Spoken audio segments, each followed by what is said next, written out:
We begin with a federal government announcement concerning the Israel-Hamas war. Ottawa says it's bringing in new measures to help Canadians with family living in Gaza. Temporary visas will now be issued to bring in extended family.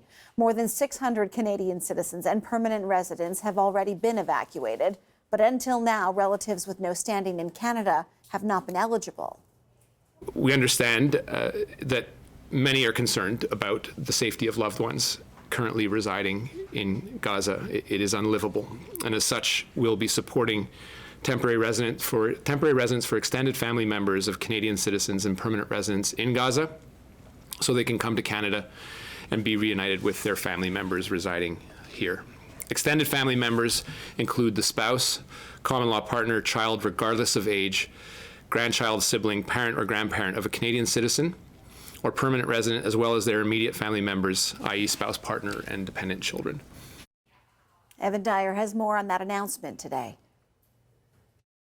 Immigration Minister Marc Miller announced a couple of measures today, one of them for people in Gaza who have Canadian family members and who want to get out, the other one for people who are from the region, including both Israelis and Palestinians, and who are currently in Canada and who don't want to return to the region while it's at war. So first of all, those measures for people from Gaza who are still trapped in the war zone.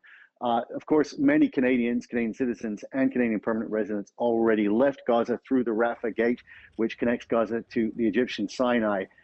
Those people, in many cases, had to leave behind extended family members, and they've been, in many cases, very distressed about them. Some of these families have suffered deaths, sometimes multiple deaths. In some cases, children have been orphaned, for example, and are still in Gaza. So today, the Government of Canada announced some measures for extended family members of people who are either Canadian citizens or Canadian permanent residents and who want to escape Gaza. That would include a parent, a grandparent, or child or grandchild, a sibling or a spouse, including common law spouses. So those extended family members of Canadian citizens and Canadian permanent residents will be able to leave if their Canadian relative applies for them and if they can get clearance to actually get out of Gaza, which of course is another hurdle. The measures for people who are already outside of the region cover Israelis and Palestinians who are in Canada and who don't want to go home to the region while the current war is raging. They will be allowed to apply for fee-exempt open work or study permits. And there's also a clause that would allow people who are relatives of citizens or permanent residents of Canada and who perhaps are not in Canada at the moment, but who did leave the region, the region of conflict on or after October 7th. There would be a measure also for them to come here rather than having to return back to that region. Evan Dyer, CBC News, Ottawa.